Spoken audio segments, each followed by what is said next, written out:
Well, thank you for that introduction and welcome everybody here today. Can I particularly start by acknowledging the Ngunnawal people on whose land we meet, as we're reminded in this very special place on Ngunnawal land today. And can I acknowledge elders past and present and those, importantly, who are emerging in the future. And thank you very much for the acknowledgement and welcome to country today.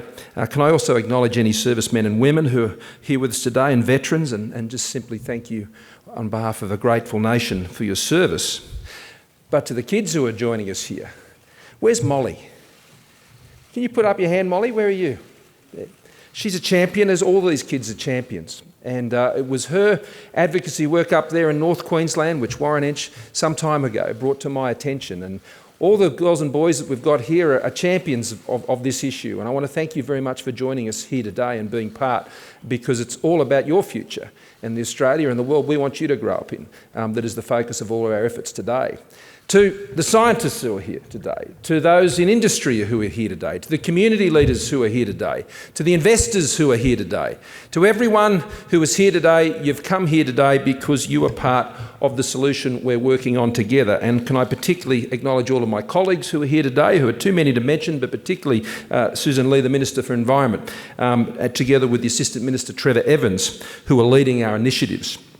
I've lived pretty much all of my life by the sea. I grew up by the beach, and my electorate today in southern part of Sydney, where my family and I had lived for all of my kids' life until very recently. We've always grown up by the sea, and my first awareness of issues regarding the environment were about the quality of our oceans. And when I was a kid and you went to the beach after school down at Bronte, it wasn't always the surf report you had to be mindful of. You had to be aware of the waste report back in those days. And I won't tell the kids what we had to avoid when we were in the surf after school. But that was a problem, and it was a really big problem. But it's a problem that engineers and scientists and governments and industry work together on to come up with a solution. The deep ocean outfalls were developed, and today when you go and swim at our beaches, they are some of the cleanest of any you'll see in the world today, particularly our metropolitan beaches. And so I've always been a passionate believer that you don't come to conferences like this to spend all your time analysing and celebrating the problem. We know there's a problem. What we have to focus on are the practical solutions. And why I'm particularly drawn to this agenda more than most is because those who are involved in this are very focused on the practical things that can be done. The late Ian Kinnan was a great example of that. He was all focused on the answer and the practical things that each and every one of us could be engaged in, each and every one of us could play a part in, because we all have a responsibility. We all have a responsibility. Can I also acknowledge here today, because it's a problem that we need to solve not just here in Australia, but particularly around our region, can I acknowledge the Director General of the Secretariat of the Pacific Regional Environment Program, Kosi Latu, who has travelled to be here with us from Samoa, and it's wonderful to have you here with us today. I'm particularly aware and conscious of the challenge this presents in Pacific Island communities amongst our Pacific family. And there it's not just an issue of the waste itself, but how that impacts on people's health in Pacific Islands, how it impacts on their livelihoods in Pacific Island communities. And so this is a very existential challenge for the people of the Pacific, and as part of our Pacific Step Up, it represents a big component of where we're seeking to play a role to support our Pacific family. At the heart of what I believe, be it the economy, our defence, our education, the state of our cities, or the health of the environment, is that we have a responsibility to leave our children better what we inherited. There's a pact between generations, honouring our past and our traditions as we have with the Ngunnawal elders, but also striving to leave the next generation something more than we ourselves have enjoyed. It's a standard. And implicit in that standard is a determination to not diminish what we have ourselves been granted by the careful stewardship of others. Our Indigenous communities understand this through 60,000 years of more of environmental stewardship, gifting to us the quality that we have before us today. We have to see this land in the same way And our misuse of plastics is a scarring on our land and a scarring on our oceans. For something that does so much good, as we were hearing just before, it does not always do that good. Plastics, they are remarkable. They keep our food fresh. It's vital for our medicines, our health system. It's lightweight, it's inexpensive, and it's part of our everyday lives. But therein lies the problem. Plastic that is designed effectively, used correctly, recycled reliably, and remanufactured creatively can stay in the economy almost indefinitely with little environmental impact. But too often plastic products are not designed to be reused or to be recycled. They are not collected carefully or are difficult to sort and process commercially, or the market doesn't support remanufacturing into valued products. And that's what we have to change. The change we need is so substantial that the only way forward is in partnership, working with our neighbours in our region, state, territory and local governments, industry, manufacturers, supermarkets, customers, waste operators, everybody, communities included. And today I want to outline the 3 pillars of our plan as to how we believe this can be addressed as a government. Firstly, it's our waste, it's our responsibility. Taking responsibility for our plastic waste. Expanding industry capability, secondly, and thirdly, encouraging demand for recycled products. It's about making Australia a world leader in how we manage our waste and recycling. Firstly, on the issue of taking responsibility. Every year we export some 1.4 million tonnes of waste, plastic, paper, glass and tyres. Some of this material is being sorted, processed, and will go on to form a valuable input to a commodity supply chain overseas. That's true. But much of it is of low value and destined to find its way into the environment through waterways or into our oceans. Waste sent to developing countries, usually by developed countries, for recycling is often dumped in poor villages, picked through by those living in poverty, and the remainder burned and washed into rivers and then out to sea. Every year, 8 million tonnes of plastics ends up in our oceans, and developing countries are sick and tired of having to deal with developed countries' waste. And so they should be, and that's why we're acting. In the Pacific alone, there is an island of floating plastic waste which is nearly 3 times the size of France. Now, when someone first told me that, I found that hard to believe. I actually wanted to see the picture. You hear lots of factoids in this job, and people present numbers to you all the time. And that one sounds pretty far-fetched. But I've seen it. I've seen the images of this, and it's true. It's there. And it's an indictment on all of us. The vast bulk of this is estimated to have come from 8 rivers in the East Asian region. Our Pacific family has not caused the problem, but they have to deal with it, with the impacts on their fisheries, on their wildlife and islands. We're choking our oceans. Scientists estimate that in just 30 years' time, the weight of plastics in our oceans will exceed the weight of fish in our oceans. Just think about that for a second. Taking responsibility means recognising the problem we are contributing to. And it also means keeping faith with the Australian people who recycle, because it's the right thing to do.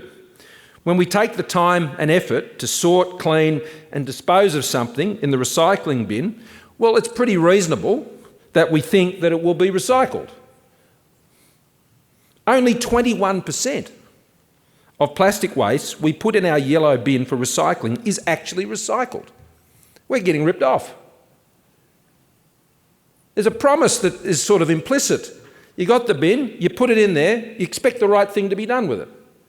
And it's important that when we have programs in place to deal with that material, that promise is honoured. Otherwise, people will give up on it and they'll stop doing that, and the problem will get worse. Australians don't expect their waste to be exported to someone's village or waterway where kids can't then swim in the rivers or swim in their own beaches. That's not right. Scientists estimate that in just 30 years' time, as I said, there is this terrible terrible situation we will face when it comes to the weight of plastics in our ocean. In 2 weeks, I will meet with state and territory leaders at COAG to finalise the details of the ban on the export of waste plastic, paper, glass and tyres, which I announced when we were up in North Queensland, up in Cairns at the COAG meeting we held there last year. I'm not taking out banning exports of value-added recyclable materials, I have to stress. I mean, where our materials can actually go into production chains in other places, whether that be in New Zealand or in other parts of the world, that's fine. That's practical. That's part of the solution. I'm talking about the materials that end up doing so much harm to the environment.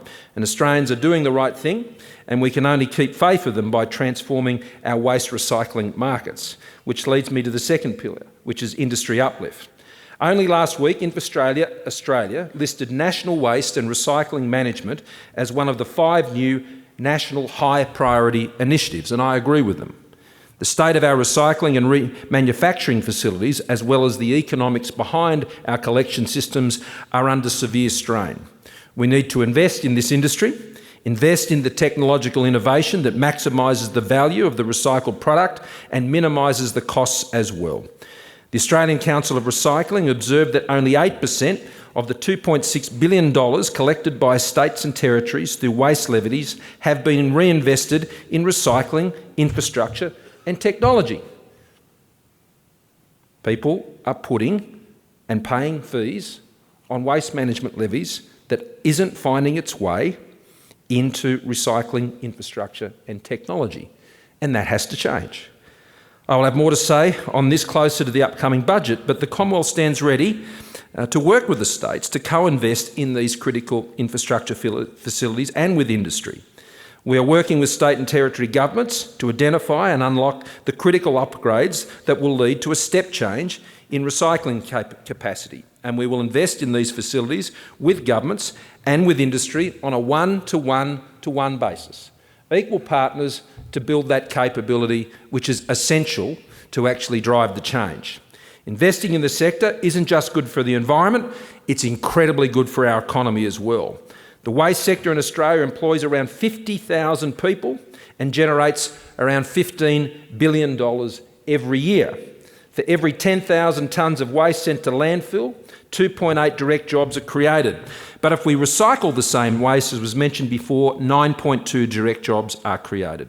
And according to the Australian Council of Recycling, recycling more domestically could create more than 5,000 new jobs.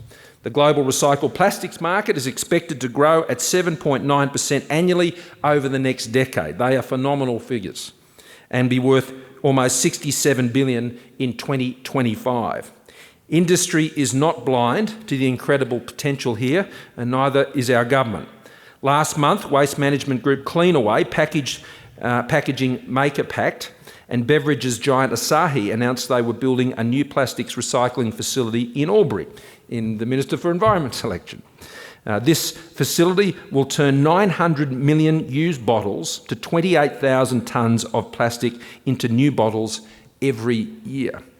Now, I'm excited about that at a whole range of levels, but one is an important economic driver in rural and regional parts of the country as well. These facilities can be in regional towns and create regional jobs. It doesn't just have to be in the big cities. Diverting waste from landfill also, and creating 30 new jobs in regional Australia. Coca-Cola Amatil is exploring options with waste management company Veolia for a recycled plastic processing plant in Australia, meaning our plastic bottles could be processed here instead of being shipped overseas for processing and then returned. Again, more jobs, less waste. And as we know, the long-term sustainability of any industry is found in demand, which leads to that third pillar, which is about building demand for recycled plastics. We know that banning the export of waste plastics will keep more of the raw stock here for use, and lifting industry capacity will increase our ability to use these materials constructively. But to make the system really run, we need to build the market. Through months of consultation with industry, customers, retailers and brand owners, the one issue everyone comes back to is the need to increase demand for recycled products. Different countries have tried this in different ways. True to our principles, my government will not take a top-down tax and punish approach to this. We think Australians will respond to better incentives. And we want to encourage and incentivise the best. We want to support recycled products to compete in the market. We want to see industry step up and be part of the solution, which they want to do also. And government must be part of that as well. That's why I'm pleased to announce the first of a number of measures my government will take to build the demand for these recycled products. We will be strengthening the Commonwealth procurement guidelines to make sure every procurement undertaken by a Commonwealth agency considers environmental sustainability and the use of recycled content as a factor in determining value for money. We've used Commonwealth procurement policy to energise our Indigenous businesses, and we've had tremendous success. A couple of weeks' time, I'll be up in Townsville, where we'll be opening the new stadium in Townsville. They were setting records on Indigenous businesses and Indigenous employment in the construction of that facility. I'm sure JT was pretty happy about that as well. And we're having success by using the way the Commonwealth spends money to actually support those changes, which means businesses can then invest in the technology and the processing and the systems that they have to respond to that demand. In any market, you increase demand and the industry will respond, and they'll respond in ways you've never imagined. Last year, I visited a recycling facility in Western Sydney that turns recycled plastic into asphalt. A 1 kilometre, 2-lane stretch uses up to 500,000 plastic bags. Less waste, more jobs. Across Australia, we are seeing tremendous innovation. Recycled fence posts, crash barriers and noise walls built from recycled materials and so much more. These are all things that governments actually get involved in buying and procuring, which can underwrite effectively the market. Sydney-based technology company L'Atelier is an example of what is possible. It has developed chemical recycling technology that converts end-of-life plastics into waxes, diesel and new plastics. Last month, it announced a partnership with an American bioplastic manufacturer to commercialise this technology. Mildura-based company Integrated Recycling is also innovating. It's produced picnic tables, billboards and gardening products, all from recycled plastic. And now it's making railway sleepers for Victoria's rail network. And these are all examples of homegrown ingenuity which we can be really proud to export. And a key part of the work that we do with our partners all around the world, and Karen Andrews, the Minister for Industry, Science and Technology, will know that the work we're seeking to do in the United States and other places as part of our partnerships is getting our scientists together. And not just the scientists that work for big public institutions like the CSIRO, but the scientists who work for companies and getting them to work together to work out how they can develop more of these products and do so in a way where people will buy them, and when that happens, you're really starting to move. Meaningful change will be multifaceted, and there is much to do. Of course, it will require education, changes in behaviour, but most importantly, a willingness by all of us to step up. Molly stepped up, we're stepping up, everybody who's come here today wants to step up, and I think that's absolutely brilliant. And I'm sure as we continue to focus on the practical things that we need to change, the practical things that enable us to move forward on what is one of the biggest challenges we're facing environmentally, particularly in our part of the world. Now, we're a continent surrounded by the ocean. Our waterways are our lifeblood. And the same is true for our Pacific family, and as you move up through the Asia-Pacific region. This is such a big issue for our part of the world and for our future and for the kids who are here with us today. I'm so pleased to see them here as part of what's happening today, along with the scientists and all the others who have joined here. I want to thank you for making the effort to be here. And I'm looking forward to what some of the outcomes will be from you today. And I wish you well for all your discussions. And I want to conclude again by thanking Minister Lee and Assistant Minister Evans for the way they've been driving this agenda together with the Department of Agriculture, Water and the Environment to ensure that we're doing the practical things that are necessary to drive the change that we all want to see. Thank you very much for your attention, and I wish you all the best for this summit today.